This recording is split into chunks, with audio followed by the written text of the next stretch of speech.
आज काफ़ी कम लोग दिख रहे हैं, क्यों भाई? आवाज़ म्यूट है। काफ़ी कम लोग आज दिख रहे हैं। हुँ?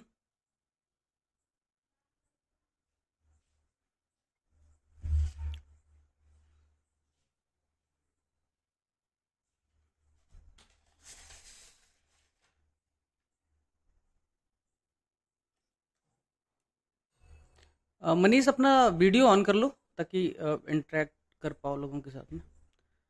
आज कम लोग हैं, या तो निबंध लिख रहे होंगे, अभी स्कैन वगैरह कर रहे होंगे। मुझे लग रहा है शायद एक रीज़न हो सकता है, या फिर कुछ और कारण होगा।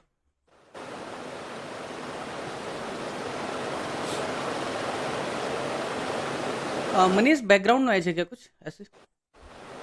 बैकग्राउंड में आ रही है। हाँ, थोड़ा-सा।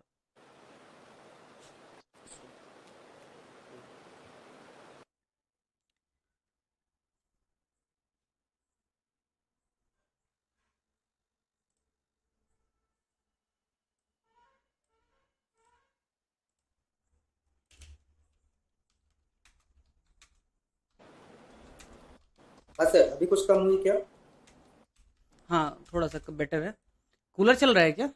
नहीं नहीं, कूलर नहीं। कुछ होगी प्रॉब्लम, इशू होगा। ठीक, तो शुरू करते हैं। पहले मनीष जी का परिचय दे देता हूँ मैं।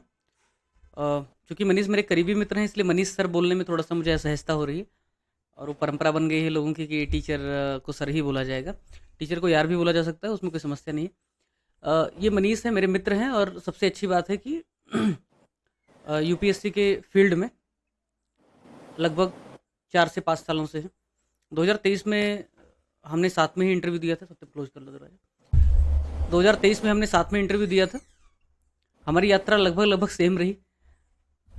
अभी इन्होंने फिर से प्रीलिम दिया है यूपीएससी का, इस बार फिर से मेंस देंगे। उम्मीद करता हूँ इस बार इनका सिलेक्शन हो जाए। मनीष जी के बारे में 2-3 महत्वपूर्ण बात है जो मैं बताना चाहता हूँ। क्योंकि इनका एग्ज़ाम था, इसलिए मैं इनको इधर इंगेज नहीं किया मैंने। लेकिन अगर ये अभी मेंस देंगे सितंबर में, उसके बाद में पूरी तरह से इस मिशन के लिए काम करेंगे। और आपका मेंस जो यूपी पीसीएस का होने वाला है, उसके पहले ये पूरी तरीके से फ्री हो जाएंगे। और फ्री होने के बाद में फिर आपको जो भी मदद हो पाएगी वो प्रोवाइड करेंगे। थोड़ा आप लोगों का उत्साह मुझे कम दिख रहा है शुरुआत में। जैसे कहते हैं, नया नया मुसलमान 5 बार नमाज पढ़ता है। शुरुआत में 30 लोग 35 लोग रहते थे, और अभी आज की स्थिति है कि 11 लोग हैं। मुझे समझ में नहीं आ रहा है कि कुछ क्वालिटी में कमी है, या सस्ते टेस्ट सीरीज की कमी है, तो वो समझ नहीं पा रहा हूँ। कोई समस्या है तो आप लोग कमेंट कर सकते हैं, लेकिन वो अगर ऐसी बात नहीं है तो आप लोग टाइम पे ज्वाइन कर लिया कीजिए। परेशानियाँ तमाम लोगों की होती हैं और तमाम तरह की होती हैं। कुछ लोगों ने कहा कि लाइट नहीं है, कुछ लोगों ने कहा कुछ जेन्युइन प्रॉब्लम हो सकते हैं। लेकिन हम क्रिकेट का मैच देखते हैं तो मोबाइल चार्ज भी कर लेते हैं, हम इंटरनेट का डेटा पैक भी डलवा लेते हैं, हम थोड़ी बहुत और भी व्यवस्था कर लेते हैं। लेकिन अपने महत्वपूर्ण सेशन के लिए हम नहीं कर पाते हैं। प्राथमिकताएं आपको तय करनी पड़ेंगी सबसे पहले, और उसके बाद में फिर ये कम्पिटिटिव एग्ज़ाम है, और रिलेटिव एग्ज़ाम है। आपसे थोड़ा भी 1 इंच भी बेहतर अगर कोई करेगा तो उसका सिलेक्शन होगा, आपका नहीं होगा। और अ, इसलिए सक्सेस रेट काफ़ी कम है। तो इस बात को आप लोग ध्यान में रखिए। ये जानबूझकर मैं बोल रहा हूँ क्योंकि इसकी रिकॉर्डिंग में डालने ही वाला हूँ। उन लोगों के लिए बहुत ज़रूरी है जो रिकॉर्डिंग रिकॉर्डिंग मांगा करते हैं रोज़ मैसेज में, और सेशन कभी ज्वाइन नहीं करते हैं। तो ऐसा मत किया कीजिए आप लोग। कम से कम फीस दिया है उसका तो लिहाज कीजिए आप। कि भाई पैसे दिए हैं तो उसको थोड़ा वसूल कर लेना है। तो मनीष जी के बारे में सबसे पहला परिचय तो मैंने आपको दिया कि इन्होंने यूपीएससी का इंटरव्यू दिया है। यूपीपीसीएस में भी एक अटेम्प्ट इन्होंने शायद सिर्फ दिया है। अच्छा परफॉर्म किया था, बट यूपीएससी मेन फोकस होने के कारण उधर आया नहीं है। इसके अलावा इलाहाबाद यूनिवर्सिटी से इन्होंने ग्रेजुएशन किया है। इनका इंटरनेशनल रिलेशन में काफ़ी मजबूत पकड़ रहा है, क्योंकि इनका ऑप्शनल भी शुरुआत में यही था। तो आज का जो टॉपिक था, भारतीय विदेश नीति, विश्वगुरु से विश्वमित्र तक, इसको डिसाइड करने में इन्हीं की भूमिका थी। और हम लोगों ने लगभग 30-35 मिनट तक इस पर चर्चा करने के बाद ही ये तय किया कि हम इसी टॉपिक को रखेंगे। फ्रेश टॉपिक है, और मैंने इनको ये भी कहा कि अगर ऑब्जर्वर रिसर्च फाउंडेशन वाले ओआरएफ वाले देख पाएंगे या जयशंकर जी देख पाएंगे तो आपको इमीडिएट बुला लेंगे। बोलेंगे भाई तुम ही भारत की फॉरेन पॉलिसी बनाओ। तो ये है। और इसके अलावा नाम नहीं लूँगा, बट 2 प्रतिष्ठित कोचिंग संस्थानों में ये जुड़े हुए हैं, और वहाँ के कंटेंट टीम के लगभग दूसरे लेवल के सबसे बड़े अथॉरिटी हैं, यानी कि सब एडिटर के रैंक आप इनको मान सकते हैं। तो कंटेंट को लेकर के, रिसर्च को लेकर के जो कुछ भी इनका अनुभव है, और वो कॉपीराइट को वायलेट नहीं करता है, तो पर्सनल कैपेसिटी में हमारी मदद करेंगे निश्चित तौर पर। सेशन की शुरुआत करने से पहले आप लोग अगर कुछ नोट डाउन करना चाहेंगे तो करेंगे, अदरवाइज आपको रिकॉर्डिंग मिल ही जाएगी। कल मैंने इंटरेक्टिव सेशन, इंट्रोडक्टरी सेशन जो था एथिक्स का, उसको लिया था। बहुत औसत रहा वो सेशन, क्योंकि उसके लिए कोई रिसर्च पहले से मैंने कंप्लीट नहीं किया था। सिर्फ आपको एक अवेयरनेस के लेवल तक ले जाने की कोशिश थी। मनीष जी के साथ आज बातचीत करने के दौरान हम आपको एथिक्स के कुछ और पहलुओं से रूबरू करवाएंगे।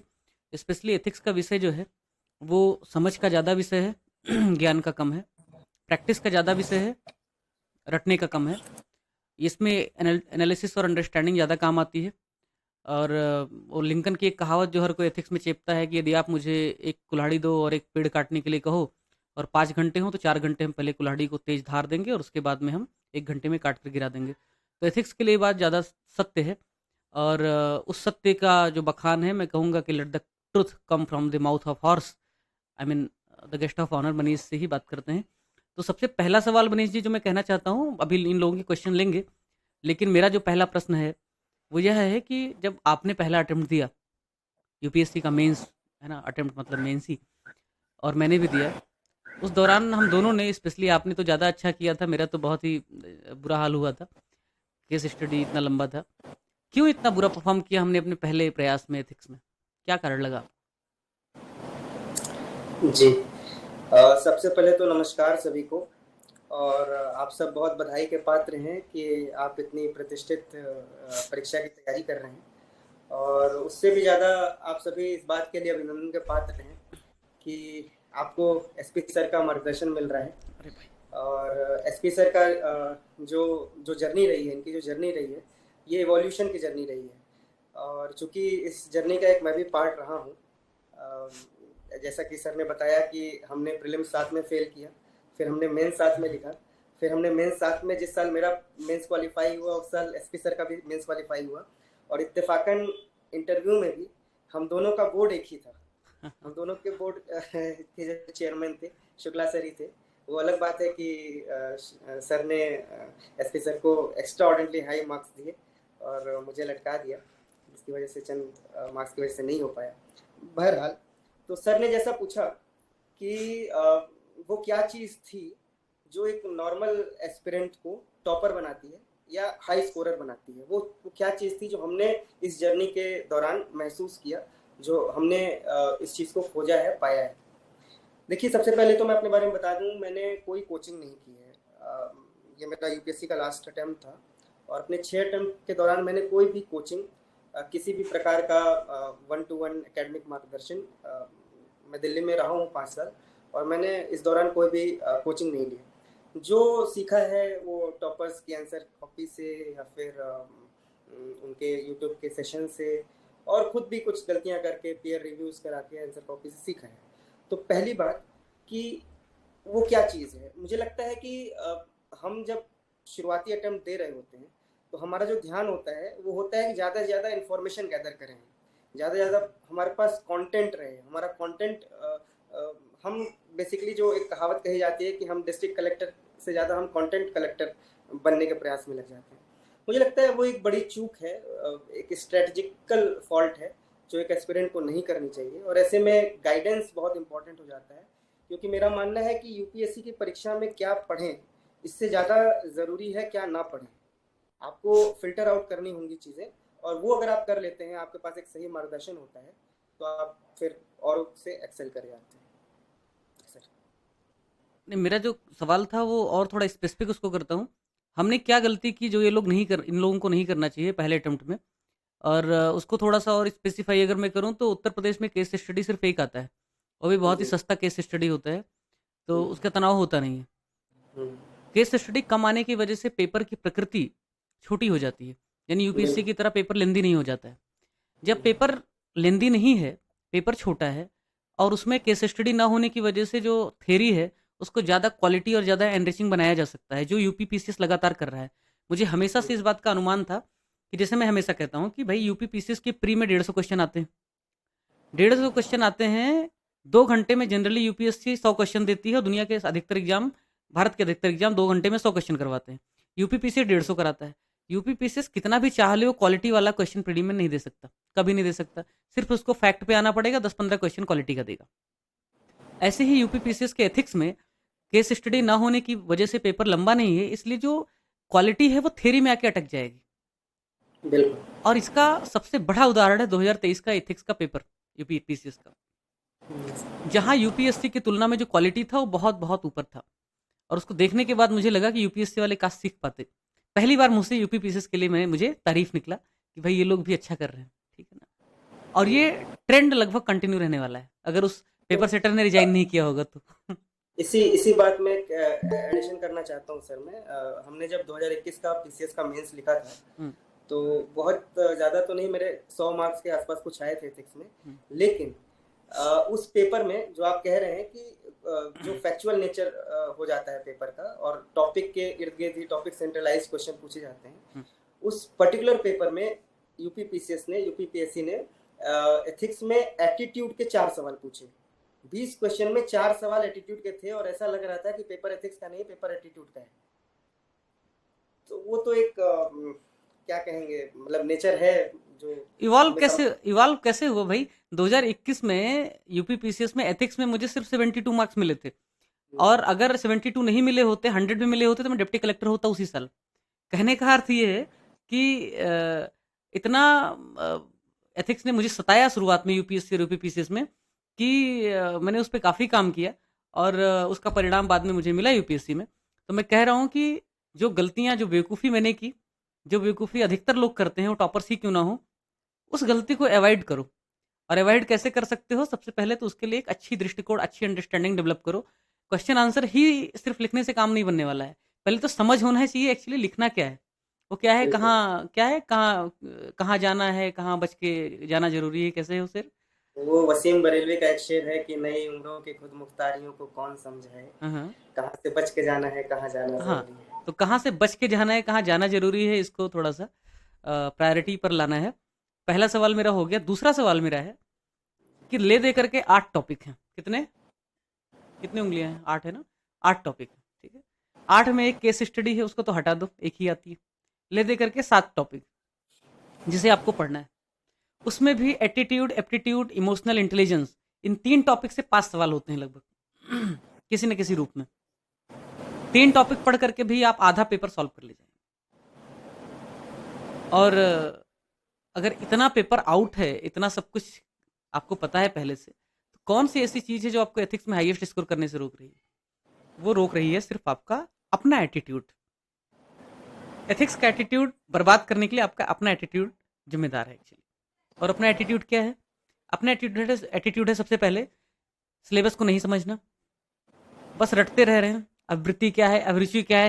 हिंदी वाले जब रटते रहते, मैंने भी खैर हिंदी में ये वाला अटेम्प्ट दिया था, तो थोड़ा सा तो हंसी भी आता है, थोड़ा सा दुख भी होता है कि उनको आवृत्ति और अभिरुचि में अंत तक कन्फ्यूजन बना रहता है, लेकिन वो कभी ठीक से उसको जानने की कोशिश तक नहीं करते, है ना। और आप 10 कॉपी उठा करके देख लीजिए किसी भी यूपी पीसीएस के मेंस दिए हुए बच्चे का, 10 में से 8 व्यक्ति एक ही एग्जाम्पल लिखता है। वो आर्मस्ट्रांग पमे को कोट करेगा, 100 किलोमीटर सड़क वाला। विश्वेश्वरैया को कोट करेगा, वो 1-2 सस्ते आईएएस ऑफिसर्स को कोट करेगा। कुछ लोग तो मुझे कुछ अरसे तक दिख रहा था, बी चंद्रकला और वो कौन सा है रावत, उत्तराखंड वाला, उस दीपक रावत, उसको भी कोट कर रहे थे।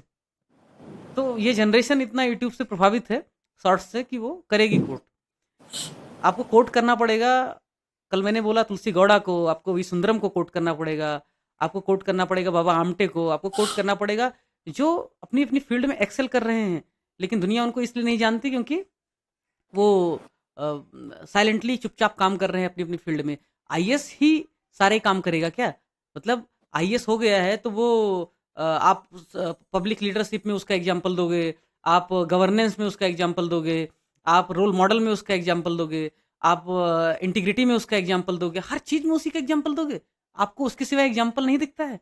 और चीज़ ये भी है सर कि आपके माइंडसेट से अगर हम लोग सोचें कि एग्जामिनर के पास दिन भर में अगर 10 कॉपी आ रही है और 10 में से उसको 9 में केवल आर्मस्ट्रांग फॉर्म में दिख रहा है, तो वो फिर सबको 10 में अगर 3 नंबर दे रहा है तो 10 में 3 ही नंबर देगा। अगर आपको 10 में 4 चाहिए तो आपको डिफरेंट एग्जाम्पल स्कोर करने और पड़ेंगे। सिर्फ आर्मस्ट्रांग पमे की बात नहीं है, आप सिर्फ अगर ब्यूरोक्रेट का एग्जाम्पल दे रहे हो, प्रॉब्लम क्या है ना, अधिकतर लोग ब्यूरोक्रेट का एग्जाम्पल देते हैं, उनको लगता है आईएएस की परीक्षा में सिर्फ आईएएस वाला एग्जाम्पल देना है। अगर आप ऐसा करोगे तो निश्चित तौर पर आपको नुकसान होगा किस बात का, मोनोटनी का, कि भाई हर कोई एक ही प्रकार के एग्जाम्पल दे रहा है। तो पहला जो जो चीज है कि आपको बोरियत से बचना है। आपका आंसर एग्जामिनर पढ़ना नहीं चाहता, आपको जबरदस्ती उसे पढ़वाना पड़ेगा, बोर नहीं करना है उसे। ये अपने आप में सत्य नहीं हो सकता है, लेकिन मनीष ने ही कहा कि इनकी कोई फ्रेंड है और उसके नाना उसे कहानी सुनाते थे कि वो ये फैक्चुअली ट्रू नहीं है इसलिए मैं दावा नहीं करता, लेकिन एक कहावत थी कि उसके नाना यूपीएससी की कॉपी जमाई लेते लेते, पान खाते खाते और पीते पीते चेक करते थे। अब मुझे नहीं पता इसलिए कितना सत्य है, लेकिन प्रकृति जो चेक करने की होती है बुजुर्ग लोगों की, वो गप्पे हाँकते हाँकते अपना चेक करते हैं। उनको पड़ी नहीं हुई है आपकी कॉपी को बहुत गंभीरता से लेने की। भाई उस उम्र में ऐसा क्या ही उनको आप खास लिख दोगे जिससे बहुत प्रभावित हो जाएंगे। उनके बचपन की कोई प्रेम कविता तो आप ला करके वहाँ चिपका नहीं दोगे। तो ऐसा कुछ आप करने नहीं वाले हैं, और आप एक्स्ट्राऑर्डिनरी कुछ नहीं कर सकते। यकीन कीजिए आप एक्स्ट्राऑर्डिनरी नहीं हैं, आप बहुत ऑर्डिनरी हैं। तो ओवर स्मार्ट बने हुए तो पकड़े जाओगे। तो इससे दूर रहना है, डाइवर्सिफाई करना है और उसको ज़्यादा एनरिच करना। नीरज कुछ कहना चाह रहे हो बड़ी देर से, बोलो।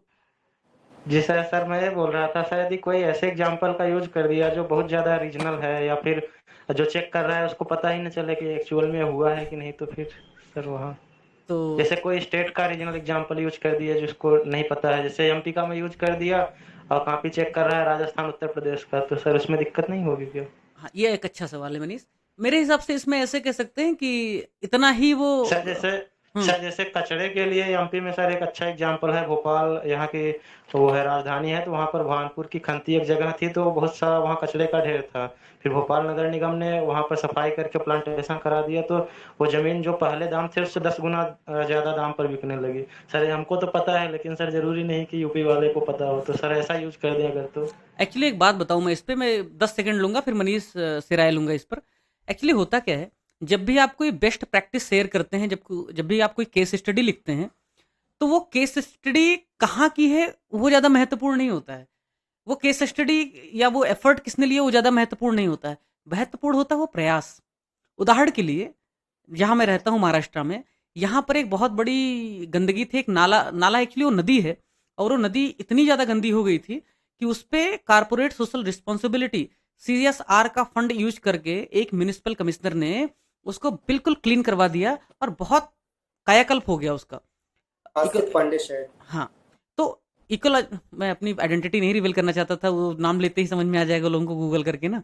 तो मैं कहना ये चाह रहा हूँ कि ये जो CSR फंड का यूज किया उस पर्टिकुलर IAS ऑफिसर ने, वो ज़्यादा महत्वपूर्ण है। आप एग्जाम में लिखेंगे कि फलाने सिटी में इस IAS ऑफिसर के द्वारा CSR फंड का उपयोग करते हुए किस तरीके से एक नदी की इकोलॉजी को रिवाइव कर दिया गया। एग्जामिनर को इकोलॉजिकली रिवाइव करना जो टर्म है ना इस पर्टिकुलर नदी का, वो ज़्यादा अपीलिंग लगेगा। ये फर्क नहीं पड़ेगा वो महाराष्ट्र के किस शहर में हुआ है। हाँ, उसको अगर तो डाउट सर है। तो अपने से एग्जाम्पल बना सकते हैं फिर तो। हाँ, गुड। अब अपने से एग्जाम्पल बनाने की आपने बात कही। अगर अपने से एग्जाम्पल बनाओगे तो आप किसी ऑफिसर का नाम तो डालोगे या किसी व्यक्ति का नाम तो डालोगे, तो वो भी काल्पनिक होगा, वो भी झूठा होगा। तो कई बार ऐसा होता है कि एग्जामिनर क्रॉस वेरीफाई कर लेता है, और अगर क्रॉस वेरीफाई किया और आप पकड़े गए, तो एथिक्स में एक इंटीग्रिटी का भी टॉपिक होता है। आपकी इंटीग्रिटी तुरंत चली जाएगी, और इंटीग्रिटी जाने के बाद आप योग्य नहीं रह जाते हैं नंबर हासिल करने के लिए। बाकी सारे क्वेश्चंस में वो अफेक्ट करेगा। तो पहली चीज, आप जो ब्लफ करने की कोशिश कर रहे हो, ब्लफ चल सकता है, देयर इज अ पॉसिबिलिटी।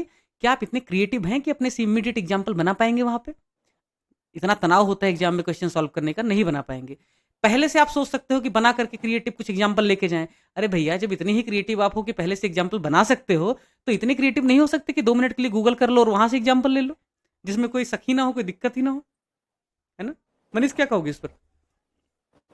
नहीं, बिल्कुल सही बात है। और अगर एग्जाम्पल की बात है तो वो बिफोर हैंड रेडी होना चाहिए, बजाय कि आप ये सोचें कि मैं वहाँ जाके मैनिपुलेशन करूँ और किसी तरह का फैब्रिकेटेड आंसर लिखूँ। इससे अच्छा है कि आपकी जैसे जितना आप मेहनत करते हैं, जितना मेहनत आप नोट्स बनाने पे करते हैं, कंटेंट जुटाने पे करते हैं, उतना ही मेहनत आप एक एग्जाम्पल का एक नोट बनाएं, जिसमें हर फील्ड से जितने भी एक्सेल किए हुए लोग हैं उनका एग्जाम्पल हो, उसकी अब जैसे मैंने ये सीखा था AIR 73 थी शायद 2022 में, राधिका मैम करके नाम था उनका। तो उन्होंने एक अलग से नोट्स बनाए थे एग्जाम्पल्स के लिए। अब उसका दो फायदा है। एक फायदा है कि आपको एथिक्स में आपको सोचना नहीं है। अगर इन्वायरमेंट से रिलेटेड आया तो आप किसी का एग्जाम्पल कोट कर सकते हो, कॉर्पोरेट सोशल गवर्नेंस आया तो आप एग्जाम्पल कोट कर सकते हो। इसके अलावा एसए के पेपर में भी एग्जाम्पल्स काम आते हैं कहीं ना कहीं। तो बेहतर ये है कि आप पहले से उसको रेडीमेड एग्जाम्पल्स तैयार रखें और उनको बार बार रिवाइज करते रहें ताकि वो आपकी प्रैक्टिस में आ जाए और आप उसको अप्लाई कर पाएँ आंसर से। और जीएस का जो एग्जाम्पल है, स्पेशली जीएस 2 और 3 का जो डायनेमिक एग्जाम्पल है, इतनी होशियारी होनी चाहिए कि उसको आप एथिक्स के पेपर में यूज कर पाओ, थोड़ा सा एथिकल डायमेंशन देते हुए। बिल्कुल बिल्कुल। ठीक है। और इसके बाद जो अगला पहलू है वो यह है कि एटीट्यूड से लेकर के एथिक्स और ह्यूमन इंटरफेस से लेकर के इमोशनल इंटेलिजेंस तक इंट्रो बॉडी कंक्लूजन लिखना ही होता है ना। प्रॉब्लम कहाँ है, एक ही तरीके का इंट्रो लोग लिखते चले जाते हैं। मैं एक्चुअली आजकल कॉपीज भी चेक कर रहा हूँ एक कोचिंग की, और उसमें बच्चों का मतलब वो इतना कोफ्त होता है, मैं सोच रहा हूँ कि मेरा उसमें हित जुड़ा हुआ है, उसके बावजूद भी वो कॉपी पढ़ने की इच्छा नहीं होती, जिस कॉपी में पहले क्वेश्चन के बाद दूसरे क्वेश्चन में भी सेम इंट्रो लिखा होता है। यानी कि चेहरे में अगर कुछ नयापन नहीं है तो क्या करेंगे उससे फिर बातचीत करके। ऐसे होना चाहिए कि कोई आकर्षण तो होना चाहिए ना उसको जानने का। तो मोनोटनी से बचने के लिए आपको सबसे पहला काम करना है, रिपीटेटिव नहीं होना है। दुनिया का सबसे बोरिंग इंसान वह है जो चीज़ों को रिपीट करता है ना। तो इंट्रो में डाइवर्सिटी लानी है।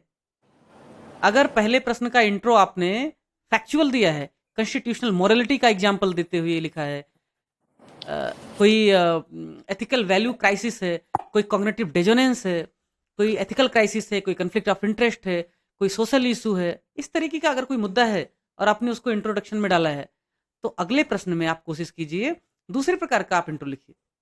वो किसी आर्टिकल से शुरुआत हो सकता है, किसी सुप्रीम कोर्ट के जजमेंट से शुरुआत हो सकता है। जैसे मैं उदाहरण के लिए बोलूं कि भारतीय समाज में एक तरफ तो यत्र नारुस्तु पूजन्ते की परंपरा है, यानी कि जिस घर में नारियों की पूजा होती है वहां देवता निवास करते हैं। दूसरी तरफ हर साल लगभग एनसीआरबी डेटा के अनुसार 6700 महिलाओं की डोमेस्टिक वायलेंस के नाते मृत्यु हो जाती है। विविध सामाजिक मूल्यों के पतन तथा इस हित किए जाने वाले सुधारों पर चर्चा कीजिए। इस तरीके से अगर सवाल आ जाए और इसमें थोड़ा और एथिकल डायमेंशन वो मिला दे, क्योंकि भाई सोशल वैल्यू तो आपको पूछेगा ही, एथिकल वैल्यू पूछेगा ही, वो ऐसे यूनिवर्सल वैल्यू भी पूछ लेगा। यूनिवर्सल वैल्यू में ह्यूमैनिटी भी तो है, यूनिवर्सल वैल्यू में नेचुरल राइट्स भी तो है, यूनिवर्सल वैल्यू में आपके ट्रुथ, नॉन वायलेंस और जेंडर जस्टिस भी तो है। इन वैल्यूज पे अगर वो क्वेश्चन पूछ लेता है तो निश्चित तौर पर आप क्या लिखोगे इंट्रो में? आप विशाखा गाइडलाइन लिख के आओगे क्या? आप डोमेस्टिक वायलेंस के एक्ट लिख के आओगे क्या? जीएस का आंसर बना दोगे क्या? नहीं बना पाओगे ना।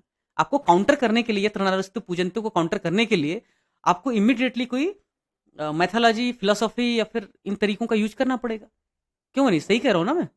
बिल्कुल बिल्कुल सही बात है सर। वैल्यू एडिशन सबसे ज़रूरी है किसी भी आंसर को औरों से अलग दिखाने के लिए। और एक्स्ट्रा जो हम कोशिश करते हैं हर आंसर पे आधे मार्क्स, 1 मार्क कैसे एक्स्ट्रा ले सकें, उसके लिए वैल्यू एडिशन, सुप्रीम कोर्ट के जजमेंट्स, अलग अलग रिपोर्ट्स, अलग अलग कोटेशंस, ये कोट करने बहुत ज़रूरी है। सहमत हूँ। हाँ, तो इसको अगर मैं समराइज करूं तो कोट बेस्ड क्वेश्चन की शुरुआत अगर आप कोट से ही कर दो या कोट का अर्थ समझाते हुए कर दो तो वो ज़्यादा अच्छा आंसर माना जाएगा। उदाहरण के लिए कि जैसे मैंने कहा, यत्र नारीस्तु पूजन्ते रमन्ते तत्र देवता। अब अगर ये कोट उसने दे दिया तो आप इसकी शुरुआत कौन से कोट से कर सकते हो? आप अगर हिंदी साहित्य के विद्यार्थी हैं तो आप कह सकते हैं कि भाई कत विद्ध सृजी नारी जगमाही। तुलसी ने सच ही तो कहा था, नारियों का जीवन बहुत पीड़ादायक और पराधीनता से घिरा हुआ है। वर्तमान समय में भी घरेलू हिंसा तथा सामाजिक मूल्यों के पतन के कारण उनको इसका सामना करना पड़ रहा है। 2 लाइन 3 लाइन का आपका एंटर हो गया, फिर आप फैक्चुअल डिटेल्स में आओ ना, है ना। आप अपने साहित्य का भी यूज कर सकते हो, लेकिन अगर यही आपको साहित्य में नहीं यूज करना है, आप पॉलिटिकल साइंस के विद्यार्थी हैं, तो उसका ज्ञान आप सेकंड सेक्स मूवमेंट से स्टार्ट कर सकते हो। आप सिमोन डी बउआ, आप उनकी बुक का रेफरेंस दे सकते हैं, है ना। या किसी और फिलोसोफर की आप बात कर सकते हैं। या आपको क्या नाम, अरस्तु जो कहता था कि औरतों के दिमाग ही नहीं होता है, उसको खारिज करते हुए आप कह सकते हैं कि हमारे देश क्या पूरी दुनिया में फिलोसोफर्स पूर्वाग्रही रहे हैं, तो उससे सच तो नहीं बदलती। आप वहां से शुरुआत कर सकते हैं। एथिक्स जितना ज्यादा छुएगा एग्जामिनर को, उतना ज्यादा लगेगा कि आप प्रैक्टिकल हैं। एथिक्स में आप बनावटी बातें नहीं लिख सकते। जितना आप प्रैक्टिकल रहेंगे, जितना आप नेचुरल रहेंगे, अपना हकीकत लिखेंगे, उतना बेहतर आंसर बनेगा। एथिक्स रटा नहीं जा सकता, एथिक्स ओढ़ा नहीं जा सकता, एथिक्स आत्मार्पित किया जा सकता, सोलमनाइज किया जा सकता। ये इस अप्रोच के बारे में क्या कहोगे मनीष की एथिक्स जितना ज़्यादा आप व्यक्तिगत जीवन के अनुभव या जो आसपास आपके दिख रहा है, आप जो कुछ भी देख पा रहे हैं, उसको आप लिखते हैं तो ज़्यादा प्रभावी होता है या फिर जो रटी रटाई चीज़ें हैं, ओढ़ी गई चीज़ें हैं, उसको लिखने से ज़्यादा प्रभावशाली होता है? नहीं, बिल्कुल। अगर आप अपने आंसर्स में पर्सनल एग्जांपल्स को कोट करते हैं, क्योंकि देखिए एग्जांपल्स का केवल यही मतलब नहीं है कि आप कोई पब्लिक एडमिनिस्ट्रेटर का एग्जांपल कोट कीजिए या किसी पॉलिटिकल लीडर का या फिर एंशिएंट हमारे जितने आइडियल्स रहे उनके उनके एग्जांपल्स कोट कीजिए। कई बार मैं देखता हूँ लोग सत्यनिष्ठा में या फिर वैल्यूज़ में महात्मा गांधी को कोट ठीक है, महात्मा गांधी भी कोटेबल पर्सनैलिटी हैं, लेकिन अगर आप कुछ अपने पर्सनल लाइफ से कुछ रियल लाइफ से कहीं आपने ईमानदारी प्रदर्शित की हो, कहीं पे आपने किसी की सहायता की हो, अगर वो 2 से 3 लाइन में अगर आप एग्जांपल कोट करेंगे तो मुझे लगता है वो ज़्यादा अपील करेगा, बजाय कि अगर सब एक ही मोनोटोनस एग्जांपल लिख रहे हैं, वही महात्मा गांधी, वही जवाहरलाल नेहरू, तो उससे ज़्यादा इससे प्रभाव पड़ेगा जब आप पर्सनल लाइफ के एग्जांपल लिखें। फिर एक नया डायमेंशन जो जिस पर मुझे चर्चा करनी है कि एथिक्स एथिक्स की परीक्षा, एथिक्स विषय की परीक्षा किस लिए होती है? एथिक्स विषय की परीक्षा का उद्देश्य क्या है कि जो भावी सिविल सेवक हैं, जो पोटेंशियल सिविल सर्वेंट हैं, हाँ नीतीश पूछिए, पूछो नीतीश, कुछ कहना चाह रहे हो? हाँ शांतनु बोलो। सर इंट्रो में जैसे आपने कहा कि मोनोटोनस नहीं होना है, तो यूपी पीसीएस में देखने को मिलता है कि बहुत ज्यादा वो डायरेक्ट क्वेश्चन पूछ रहा है। जैसे मैं अभी पेपर लेके बैठा हूँ, तो नैतिक पहला क्वेश्चन ही था, नैतिक अंतर्दृष्टि से आप क्या समझते हैं। सेकंड क्वेश्चन में उसने सीधे पूछ लिया कि ये जैसे एक कोई और भी क्वेश्चन ले ले कि अभिव्यक्ति के विभिन्न अवयवों का वर्णन कीजिए और अभिव्यक्ति निर्माण को प्रभावित करने वाले कारकों की विवेचना कीजिए। अब सर मान लीजिए 2 क्वेश्चन है ये, तो अब इसमें हमको मुझे जो समझ में आता है कि पहले हमको नैतिक अंतर्दृष्टि को बता देना है और पहले हमको अभिव्यक्ति को बता देना है। इसमें हम मोनोटोनस कैसे होने से बचेंगे, क्योंकि लगता ऐसा है कि हमको देना तो हम एक मतलब मान लीजिए कि हमने किसी को कोट करके उसकी परिभाषा दे दी, अब इसको कैसे बचे, इसमें नयापन कैसे लाएं? हाँ, अच्छा सवाल था ये। शांतनु, नैतिक अंतर्दृष्टि टॉपिक पर जब मैंने ये चैनल शुरू किया था, बहुत शुरुआत में मैंने एक लाइव आंसर राइटिंग का सेशन कराया था, आपने ज्वाइन किया होगा या देखा होगा, ठीक है। तो क्या होता है कि नैतिक अंतर्दृष्टि एक ऐसा प्रश्न है, निश्चित तौर पर बाकी 19 प्रश्नों में इस प्रकार का प्रश्न नहीं होगा। मोरल इंसाइट पर कोई दूसरा प्रश्न नहीं होगा, संभव ही नहीं है कि मोरल इंसाइट पे दूसरा प्रश्न पूछ ले, क्योंकि मोरल इंसाइट कोई सीधा सीधा टॉपिक से नहीं आया है, वो एप्लीकेशन बेस्ड क्वेश्चन। उस स्थिति में इसका इंट्रो मोनोटोनस या इसका इंट्रो रिपीट होने का सवाल नहीं उठता। रही बात अभिवृत्ति की, एटीट्यूड की, अभिवृत्ति जो टॉपिक है, जैसा कि मनीष ने कहा कि 2021 के पेपर में 4-4, 5-5 क्वेश्चन में अभिवृत्ति पूछ लिया था उसने। तो अभिवृत्ति का क्वेश्चन हो सकता है रिपीट हो जाए, नहीं रिपीट होगा, किसी दूसरे प्रश्न के किसी एक पर्टिकुलर पार्ट में उसका यूज हो सकता है। वहां अगर आप अभिवृत्ति को डिफाइन कर रहे हैं या उसको आप समझा रहे हैं, तो फिर आप वही बातें ना लिखें जो यहां लिख करके आ रहे हैं। Point number 1। पॉइंट नंबर 2, मैंने मोनोटोनी की जो चर्चा की, उसका उद्देश्य सिर्फ सेम टॉपिक या सेम क्वेश्चन के आने के दौरान सेम इंट्रो लिखने से नहीं था, स्टाइल ऑफ इंट्रो से ज्यादा था कि एक जगह आप डेफिनेशन लिख रहे हैं तो दूसरी तरफ आप थोड़ा सा रुस्क सुस्क मत होइए, थोड़ा सा फिलोसॉफिकल हो जाइए, किसी के कोट के साथ शुरुआत कर दीजिए, किसी एक स्टेटमेंट के साथ शुरुआत कर दीजिए। अरे भाई, जेंडर जस्टिस पे कोई क्वेश्चन एक जगह आ गया तो आपने वहां से कोई कोट डाल दिया, लेकिन फिर दूसरा ट्रांसजेंडर पे कोई क्वेश्चन आ गया और पता लगा आपने फिर से कोट डाल दिया। अरे भाई, वहां सुप्रीम कोर्ट का आप जजमेंट दे दीजिए, वहां आप आर्टिकल 21 का जिक्र कर दीजिए, या वहां पर आप किन्नर जो शब्द है उसी को डिफाइन कर दीजिए। किन्नर अर्थात किम नर, क्या वो नर है?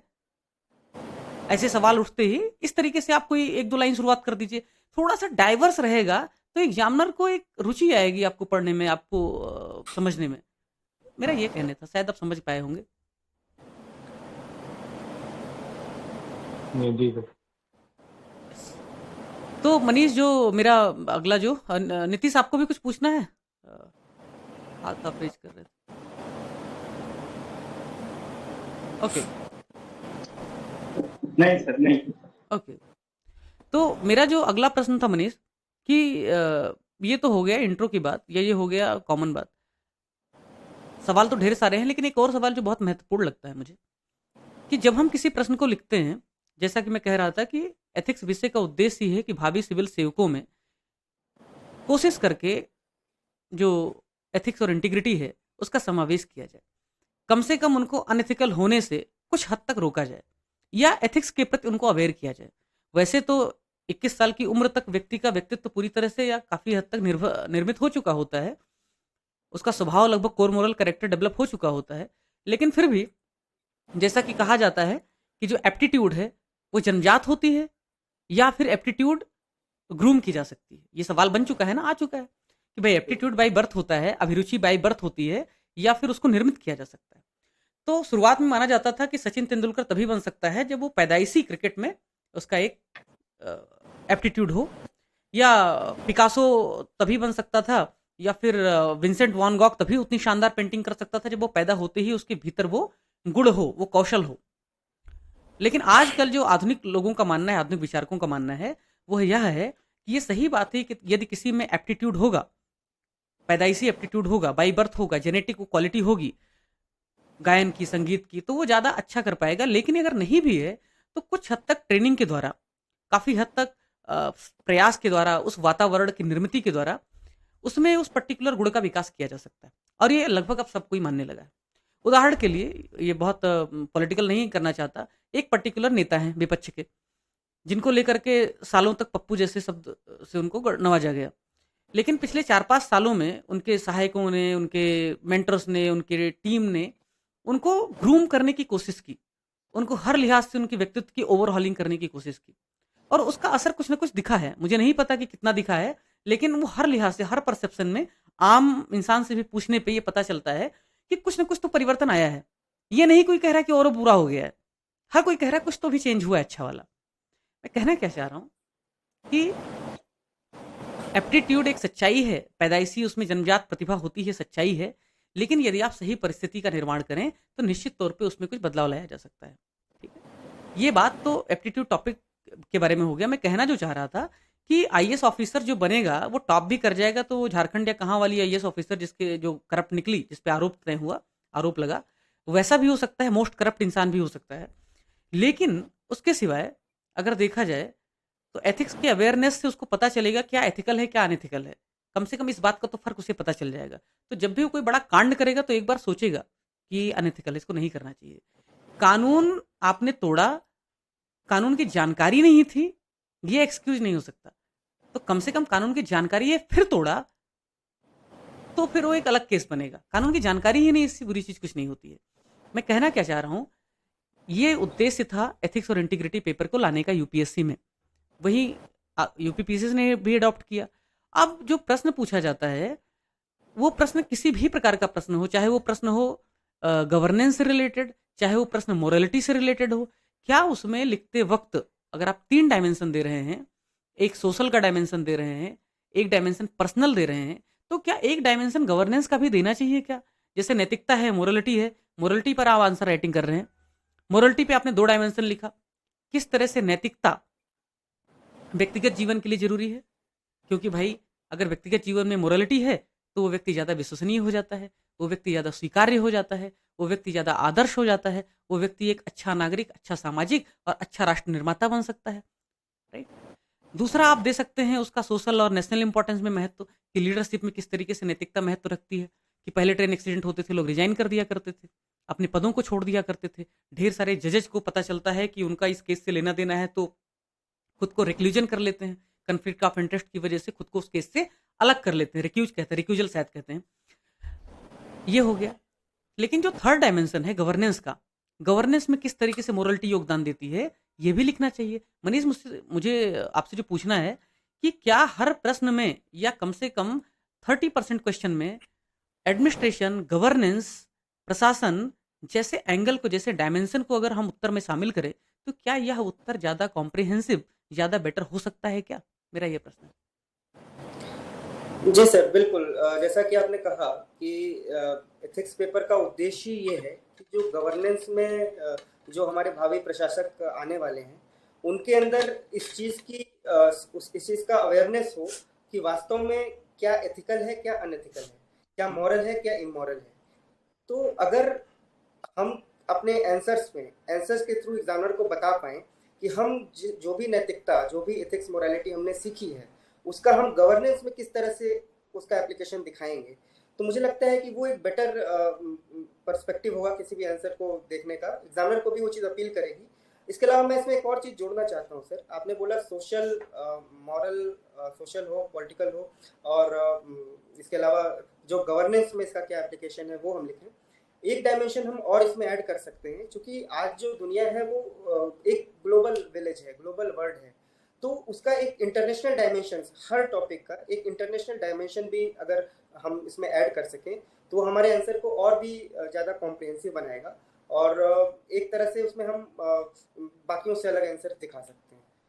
मनीष, मैं चाहूँगा कि चूँकि जब विजन का अभ्यास हुआ इस बार 2023 की मैं बात कर रहा हूँ, विजन का अभ्यास हुआ, आपको जो मार्क्स विजन के अभ्यास में मिले, जनरली क्या होता है विजन के अभ्यास का जो मेंस का मार्क्स होता है वो बहुत ज़्यादा रिफ्लेक्ट करता है एक्चुअल एग्जाम में। आप देखोगे शुरुआत के जो 50 लोग होते हैं उसमें से 7-8 लोग होते हैं जो एक्चुअली में शुरुआत के 50 में आ जाते हैं, ठीक है ना। बाद वाले भी आ जाते हैं क्योंकि कुछ के पेपर उसमें खराब हो जाते हैं कुमुलेटिवली, बट जनरली अगर सबने सभी विषय में अच्छा परफॉर्म किया है तो उसका सिलेक्शन हो जाता है। सौभाग्य से मेरे अच्छे मार्क्स है, मनीष के भी विजन के अभ्यास में अच्छे मार्क्स है, पर ऑप्शनल की वजह से मेरा रुक गया 14 मार्क्स से, और मनीष का जो रुका वो हमारे शुक्ला सर के इंटरव्यू में कम देने की वजह से रुका। कोई बात नहीं है, वैसे तुम्हारा व्यक्तित्व मनीष अच्छा लगता है मुझे, तुम्हें मार्क्स कम मिला कोई बात नहीं है, beauty lies in the eyes of beholders, शायद तुम उतने खूबसूरत लगे नहीं उन्हें। मैं कहना ये चाह रहा हूँ कि जो तुम्हारी कॉपी है विजन अभ्यास मेंस की, जिसमें तुम ऑल इंडिया रैंक 2 से भी ज़्यादा मार्क्स लेकर के आए थे, टॉप 15 में, टॉप 20 में थे तुम 3-4 हज़ार लोगों के बीच में, वो तुम अपनी कॉपी में से कोई एक क्वेश्चन अगर दिखा सको स्क्रीन शेयर करके, तो स्टूडेंट्स को ये समझने में आसानी होगी कि किस तरह से एक्चुअली में तनाव युक्त, चूंकि जब विजन अभ्यास मेंस होता है तो GS 1-2 पहले दिन हो गया, सॉरी निबंध पहले दिन हो गया रियल एग्जाम की तरह, GS 1-2 दूसरे दिन हो गया, GS 3-4 तीसरे दिन हो गया, तो GS 4 यानी एथिक्स के दिन तनाव चरम पर होता है। उस चरम के बावजूद भी मनीष ने शानदार परफॉर्म किया। तो मैं चाहता हूँ एक बार स्क्रीन पे आप वो अपने आंसर को दिखाओ, कोई एक आंसर जिससे थोड़ा सा समझने में आसानी हो कैसे लिखा जा सकता है। जी सर, तो जैसा कि आपने अभी बताया कि एथिक्स के आंसर में जो स्ट्रक्चरल अप्रोच है, किस तरह हम क्वेश्चंस को डिफरेंट पार्ट में डिवाइड करते हैं, B it social, governance, political, moral, तो उस पर मैंने कोशिश की थी और खुशकिस्मती से कुछ अच्छे मार्क्स मिल गए थे। मैं चाहता हूँ कि हम दोस्तों को दिखाएं, स्क्रीन शेयर कर रहा हूँ मैं।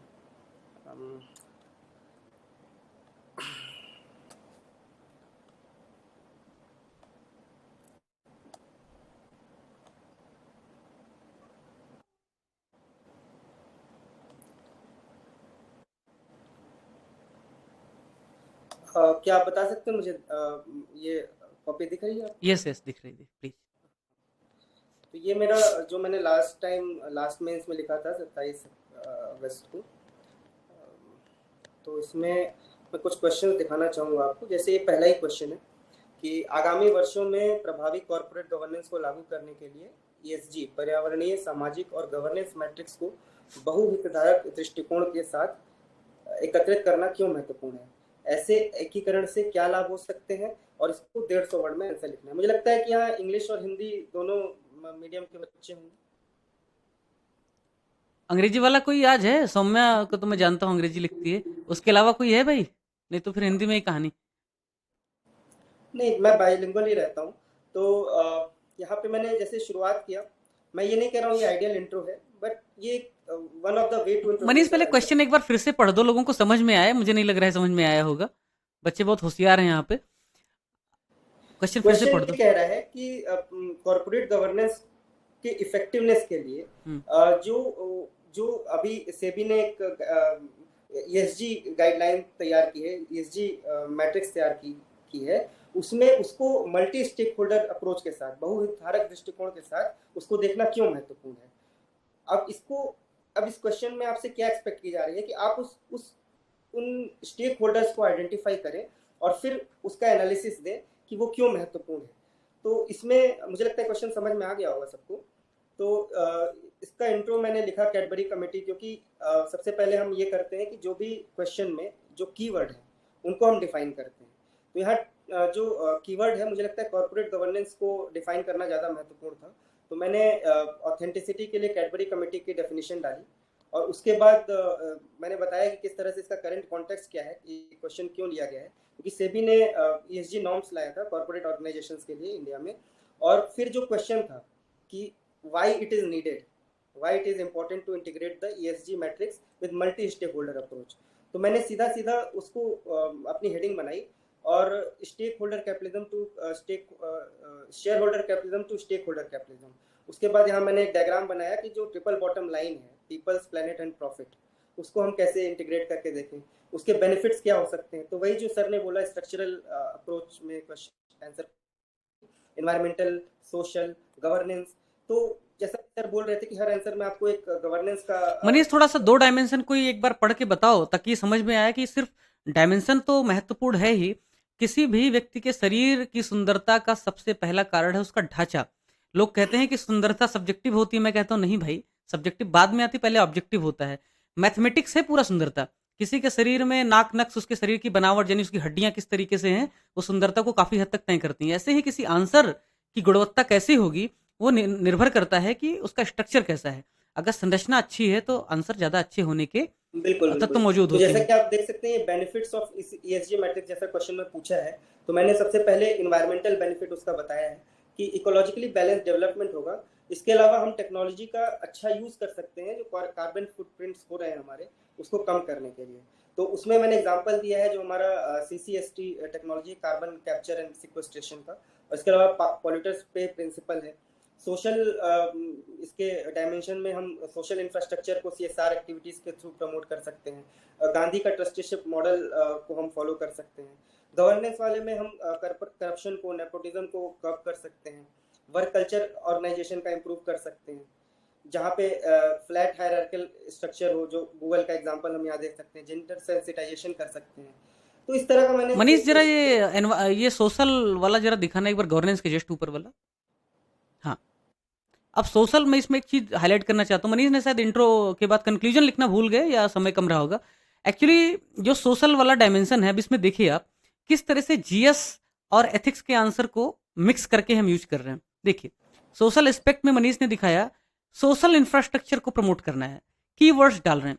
आप की टर्म फेंकी, आपको एग्जाम में जो आप लंबी लंबी कहानी लिखते हैं ना, वो लंबी लंबी कहानी सुनने के लिए कोई बैठा नहीं वहाँ पे, बिल्कुल फ्री नहीं है, बहुत कम पैसे मिलते हैं। इतने कम पैसे में सिर्फ मैं ही काम कर सकता हूँ, एग्जामिनर नहीं, ठीक है। तो प्रमोशन ऑफ सोशल इंफ्रा एक की टर्म है, वो डाला, उसका एग्जाम्पल दे दिया CSR। दूसरा जो मनीष ने डाला कि ट्रस्टीशिप मॉडल ऑफ गांधी, एक GS का यूज किया नॉलेज का, दूसरा इधर एथिक्स का। सोसाइटी की आप बात कर रहे हैं, सिर्फ आप GS का आंसर नहीं बना सकते, ना ही आप बिल्कुल फिलोसॉफिकल हो सकते हैं। कहने का अर्थ यह है, आपका आंसर का स्ट्रक्चर अच्छा होना चाहिए, फिर स्ट्रक्चर के अंदर जो आपके डायमेंशंस होने चाहिए वो भी डाइवर्स होने चाहिए, और उसमें फिर एग्जाम्पल होना चाहिए। मनीष, जैसा कि मैं हमेशा कहता रहा हूँ, वो आर्गूमेंट ही नहीं है जिसको सब्सटेंशिएट करने के लिए आप उदाहरण न दें। बिना उदाहरण के साथ कही गई बात किसी काम की नहीं होती। बिल्कुल। कुछ क्वेश्चंस मैं और दिखाना चाहूँगा साथियों को। जैसे सर ने एग्जांपल्स की बात की, तो एग्जांपल्स में मैंने एक अलग से नोट्स बना के रखा था एग्जांपल्स का। जैसे ये क्वेश्चंस आते हैं खासकर UPSC में कि 30 शब्दों में आपको एक कीवर्ड को या फिर सिलेबस के टॉपिक को डिफाइन करना होता है। अब जब 30 वर्ड्स हैं तो आपके पास ज़्यादा स्कोप नहीं है कि आप बहुत लंबा चौड़ा पैराग्राफ लिख पाएंगे। ऐसे में आपकी अप्रोच ये होनी चाहिए कि आप कीवर्ड डिफाइन करें, उससे रिलेटेड एग्जाम्पल लिखें, और उससे रिलेटेड कोई भी अगर वैल्यू एडिशन के पॉइंट हैं आपके पास, डायग्राम है, कोई रिपोर्ट है, कोई कोटेशन है, तो वो लिख दें। उतना मुझे लगता है कि 2 मार्क्स के लिए वो पर्याप्त होगा। तो जैसे यहाँ पे मैंने एक लोक सेवा और में करुणा, तो जैसे मैंने इसको कंपैशन को डिफाइन कर दिया, active desire to elevate suffering of others, और मैंने एग्जांपल डाल दिया क्योंकि लोक सेवा से रिलेटेड क्वेश्चन था, तो यहाँ एक मैंने लोक सेवक का ही एग्जांपल डाला। जैसे IS Jatin Soni moved by the plight of barefoot children of migrant worker started Charan Paduka campaign.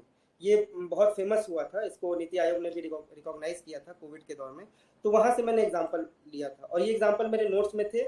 और चूंकि आपके पास बहुत सोचने का समय नहीं होता है, 6 से 7 मिनट में आपको आंसर लिखना होता है, तो ऐसे में अगर आप एग्जाम्पल बनाने लग जाएंगे, जो हम शुरू में बात कह रहे थे, तो वो हो सकता है कि बहुत डेट्रीमेंटल साबित हो जाए आपके लिए और बैकफायर कर जाए। तो इसलिए ज़रूरी ये है कि आपके पास एग्जांपल्स की एक लिस्ट होनी चाहिए, कम से कम 100 से 150 एग्जांपल्स आपके पास होने ही चाहिए, जिससे आप एग्ज़ाम में उसको तुरंत अप्लाई कर पाएँ। इसी तरह अवनीश शरण आईएएस का संगी एक्सप्रेस था, जो मोबाइल एम्बुलेंस सर्विस प्रोवाइड करता था ट्राइबल डोर स्टेप पर। ट्राइबल मनीष जरा इसको रोकना, इस प्रेजेंटेशन को यहीं रोकना। आईएएस जतेंद्र सोनी का एग्जाम्पल देने के पहले मनीष ने क्या किया, करुणा को 1.5 लाइन में डिफाइन कर दिया। बगल में एक छोटा सा डायग्राम भी बना दिया कि भाई सिंपैथी जो होती है, सिंपैथी से ज़्यादा बड़ी होती है एम्पैथी, और एम्पैथी यहाँ पे सिंपैथी से ज़्यादा बड़ी है एम्पैथी। एम्पैथी के बाद जो करुणा है वो सबसे ऊपर है। तो हाँ, करुणा, कंपैशन। तो कहने का अर्थ यह है, इस आंसर में सब कुछ मिल रहा है।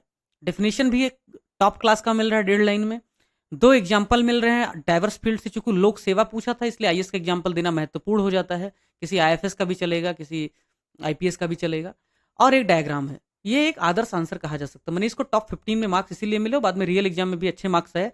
उसके पीछे जो कारण था, शायद इनका कॉम्प्रिहेंसिव और इनोवेटिव अप्रोच था। इस अप्रोच की बात कर रहा हूं मैं, जो हम डेवलप करेंगे। ठीक है,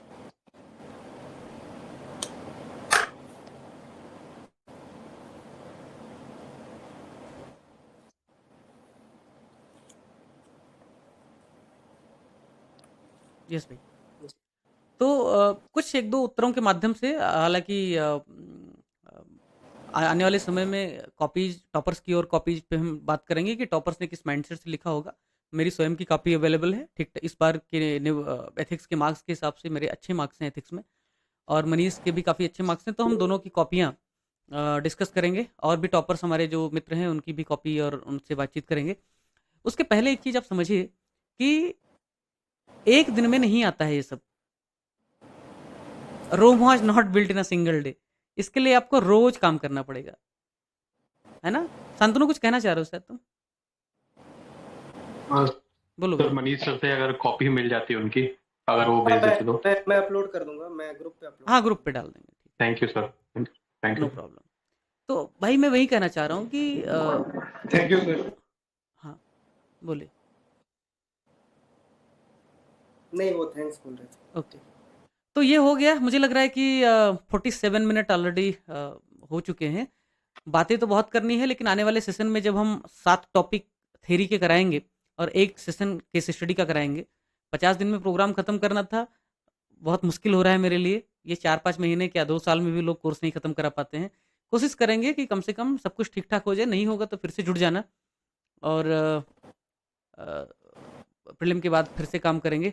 अभी अगर आपको इस सेशन में कोई सवाल पूछना है तो पूछो, अदरवाइज जब हम टॉपिक स्टार्ट करेंगे कल, तो उस दौरान फिर से मनीष से मेरा आग्रह रहेगा कि जब तक रिजल्ट नहीं आ रहा है तब तक 2-4 दिन यार पार्टी वार्टी के साथ साथ थोड़ा हमारे साथ 1 घंटे बिता लिया करो, और थोड़ा सा कुछ मुझे भी फ़ायदा होगा और हमारे साथ इन साथियों को भी फ़ायदा होगा। नहीं सर, मैं बिल्कुल अवेलेबल हूँ आपके साथ, और आप जब भी कहेंगे, मैं जो भी मेरी लिमिटेड नॉलेज है, जो भी मेरा लिमिटेड एक्सपीरियंस है, वो बिल्कुल शेयर करने के लिए कभी भी तैयार। वही, तुम्हें कुछ फीस नहीं मिलेगा, पैसा नहीं मिलेगा, लेकिन वो कर लेना सर। मैं तेन भुंजिता पे विश्वास रखता हूँ सर।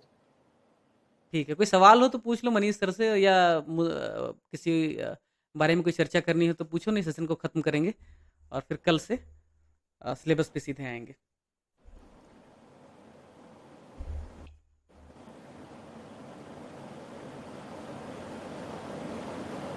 सर, जैसे मनीष सर ने बोला और आपने भी बोला, आप लोग का एग्जाम्पल्स का या कोटेशंस का कुछ कंबाइंड मटेरियल है, study material sort of, if possible हो तो वो वैसा कुछ कंटेंट मिल जाए तो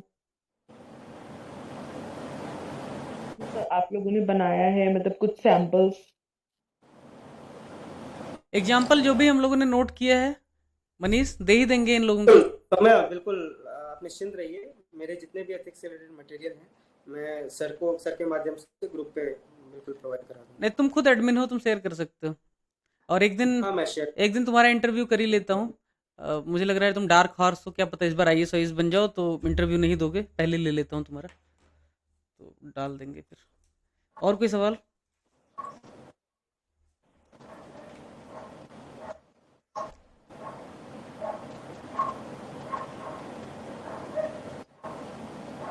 कुछ पूछना है भाई? सेशन कैसे हाँ जैसे सर आगे सेशन कैसे करना हम शांतनु मैथमेटिक्स करेंगे या शांतनु फिर आवाज नहीं आ रही है, नेटवर्क कमजोर है शायद, थोड़ा सा देख लो। बुंदेलखंड में लाइट नहीं आई अभी तक क्या? थोड़ा देख लो।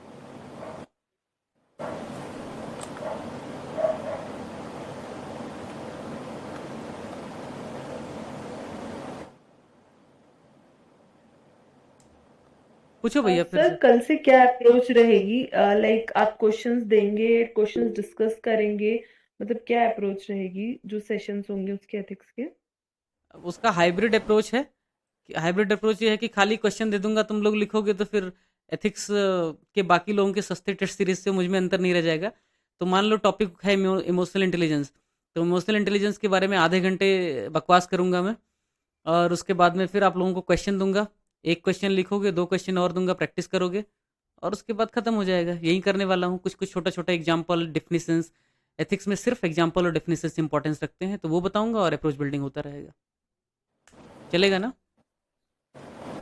सर इसके साथ में जो आप क्वेश्चंस देंगे ना, आपने जैसे बोला आप 3 क्वेश्चन देंगे, एक छोटा सा उनके आंसर्स का क्या अप्रोच रहना चाहिए वो एक बार डिस्कस कर दीजिएगा, हाँ, या तो नेक्स्ट डे या फिर जैसा भी आपको वही वही सुटेबल कर लगे। देंगे। एक क्वेश्चन का कर सकते हैं, एक क्वेश्चन का अप्रोच डिस्कस कर सकते हैं, तो 30 मिनट को 20 मिनट कर देंगे। जो टॉपिक पे डिस्कशन है उसको 20 कर देंगे, और 15-20 मिनट उस क्वेश्चन पे डिस्कस कर लेंगे, और 20-25 मिनट आप लोग बाकी सब।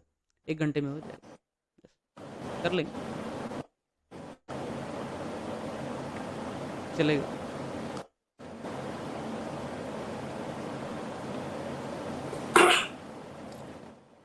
पूछो भाई, कुछ पूछना चाह रहे हो लग रहा है।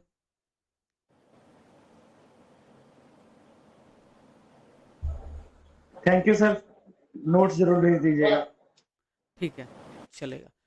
ठीक है। मनीष के साथ मैं एक सेशन रखने वाला हूँ एथिक्स के लिए स्पेशल। कुछ अब चूंकि यहाँ पे लिमिटेड 1 घंटे में हो नहीं पाएगा, और ऑलरेडी निबंध का सेशन हुआ है, तो बहुत लंबा करना पॉसिबल नहीं है।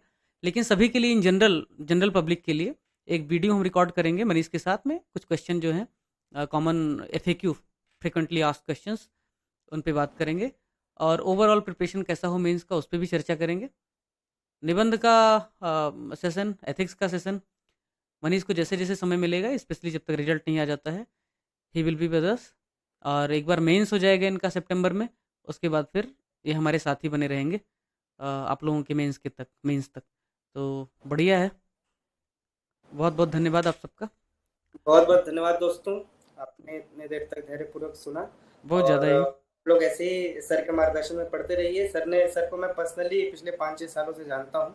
सर ने जो मेहनत की है, जो उनका अप्रोच है, जो उनकी अंडरस्टैंडिंग है इस एग्ज़ाम को लेके, वो बिल्कुल आप लोग को बहुत बेनिफिट करेगी। और आप सब में से मतलब मैं 100% स्ट्राइक रेट के साथ बोल रहा हूँ कि आप सबका एग्ज़ाम निकलेगा। All the best. अब की बार 400 पार क्या? चलो भैया, शुभ रात्रि। अब की बार 500 पार सर। GS